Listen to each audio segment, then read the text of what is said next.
Hello friends, Koolio here and welcome back to the channel. Today guys, we are checking out the early access or the closed beta test for Romancing Saga Re-Universe. The game just dropped on the Google Play Store in early access, but technically the game is in a closed beta test because it's going to be going on for about a month, and then once the closed beta test is over with, all the data will be wiped clean for its official launch. Now if you guys enjoyed today's video, if you guys have any recommendations of games you want me to try out, then let me know down below in the comments. Make sure you hit the like button and subscribe if you're new to the channel. So let's go ahead and jump into this game because this game definitely has a lot of, Final Fantasy Brave Exvius vibes going on. I've got a lot of like Final Fantasy content style stuff for today's videos for the channel.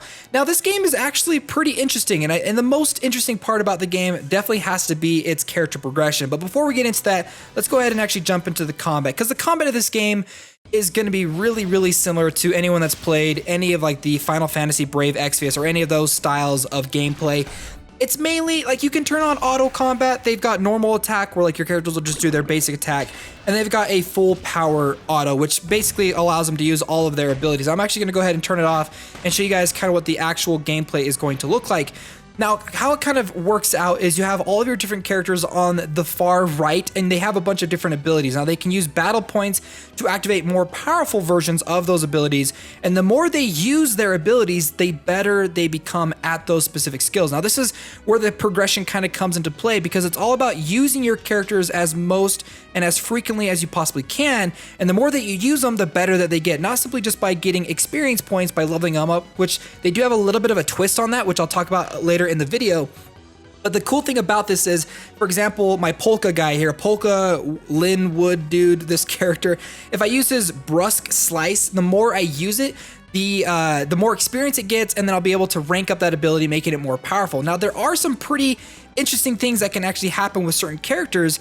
Is if you're using a character, the more frequently you use them, there's a chance that they'll actually randomly learn a new ability as they kind of progress. It's kind of a cool thing that they end up doing, because you'll end up playing, like, look at that, one of my characters just ranked up one of their abilities, but you'll have like an instance where your character will be like, whoa, like a little like light bulb will pop up above their head, and they'll be like, I just learned a new ability, and then they'll go ahead and use it. I do like that aspect. I think it's really interesting.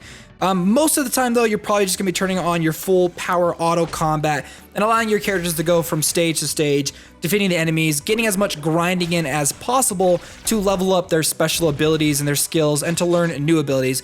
There is a way that you can actually go through, and as you upgrade your characters, they will learn other abilities in other ways, but I do like the fact that, like, look at that. He just ranked up his Sobat ability. So I like that. I like the little kind of randomness behind it and kind of seeing your characters develop more than simply just gaining levels. It's, they're gaining little stat points here and there, gaining new abilities here and there as you play with them. Now, you notice at the end of that combat stage, my characters had little boosts to certain stats. When you're playing through the game itself, and there are some passive progression stuff where you can like send your characters on like 2-hour adventures, and they'll come back and they'll have a little bit of an increased stats here and there. Again, that's another kind of progressive stat enhancement thing that this game's going on for. That's a little bit different than other games that I've played, and I kind of like that, kind of seeing the little bits of progression here and there for all of your different characters. Now, the game itself, when it comes to like the story, we're going to jump into a story mode right here. The translations are actually pretty good. The story itself is pretty good itself. I think some people may have an issue though with the overall graphical style. It's probably not going to be everyone's cup of tea. Now, I feel like there are some characters in this game that look really good. Then there are other characters that don't look very good, and they kind of look like old Renaissance paintings. I don't know. It's kind of a mixed bag. I get the art style that they're kind of going for. Some people may not like it. I think some of the characters look really good. Some of them, like those guys right there, kind of look a little bit creepy. Now, we're going to go ahead and head back. I want to talk a little bit more about the character progression in this game, and specifically when it comes to experience points. Now, you have what's known as the dojo, and the dojo is where you're going to go through and you're going to enhance your styles. Now, the styles are basically character, but the difference, though, is you can have different styles of the same character. For example, let's see, one of the characters I have who is a rare character, I don't know if I've got her on here, We'll just go with Ellen here. Now, Ellen is an SS rank character. There are different styles or different versions of Ellen, and all of the same styles, all the different versions have a pool of style experience points. So if you want, you can spend those style experience points for a specific version of that character. So if I'm playing this character and I unlock a new version of her, and I like that one better, I don't have to waste my experience points. I don't have to like refund them or do anything. I can just head on over to the other character and use these style experience points that I've saved up on the one that I've been using so far. So you can go through, you can spend your style experience points to go ahead and level up those characters, getting a little bit of bonus stats here and there, and then sometimes they'll even unlock new abilities as well. So there is a difference in the progression because your characters won't just automatically level up. They'll save all of their experience points in sort of like a pool, and then you'll be able to come back later and level up your characters. So let's go ahead and do that again. Level 7, level up. Combat power up to 500, intelligence boost, mastery level points, and there we go. Now, I do like the fact that you can go in, you can look at the different styles and look at their abilities overall, their combat power, and you guys know that if a game has really great art, really good looking characters, I do like the fact that you can go and you can hide the user interface and see what those characters look like.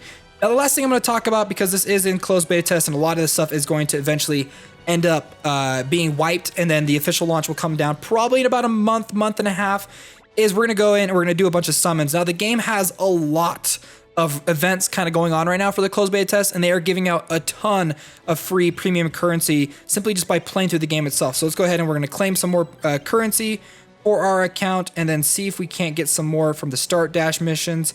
I don't know if we've got enough of them to do that, so oh well. Let's go ahead, we're going to do some summons now, you guys. And now they have two different banners going on in the game right now. They have the Platinum Summoning Banner, which you can use premium currency to summon on, and then they've got the Platinum Ticket Summoning Banner. So we're gonna go ahead and do a 5-time summon. I've got enough to do a 5-time summon on here. Also, the summoning animation in this game is like crazy over the top. You'll see in just a second. Oh, that means something good's happening. And then she comes over and she kicks the machine, and then it explodes out the top, and it blows up in the sky, and then it comes back down. It is kind of a crazy summoning animation. Whoa, that guy looks really weird. Guella Ha? Lara, S rank. Got ourselves an A rank, Azami. I think some people may not like the pixel art in this game. There's definitely other games, like I'm thinking of like Last Claudia, where there's better looking pixel art than this game has. But I do like that retro style. I'm digging it, so. We just got ourselves an SS Albert the Legendary Knight, spinning and kicking. That was actually a really, really good summon. And then we'll go ahead and we'll do a 10-time summon to go ahead and end this video. Cross your fingers that we get Katarina, I think is like the banner character for this one. She looks really, really cool. Oh, we didn't have the crazy animation like last time. So this may not end up being a good summon, so. Vampire Lady, that's her name. She has no other name but Vampire Lady. Jamil, Thief Swift as the Wind. I love how they all do the exact same attack animation. They spin around and then they like kick like they're ninjas. Orion, I'll Change the World. Whoa, that guy looks crazy. Asura. Mikhail. Liza. Ward. And Henrik. I think we already had that guy as well. Aisha.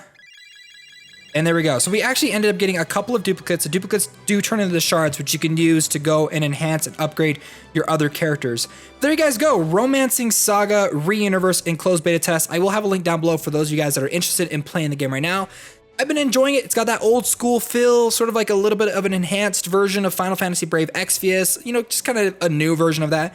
If you guys enjoyed today's video, again, if you have any suggestions of other games you guys want me to check out, let me know down below in the comments. Don't forget to hit that like button. I see you. Press it. Also, subscribe and notification button. Okay, friends, my name's Koolio, and I'll see you next time.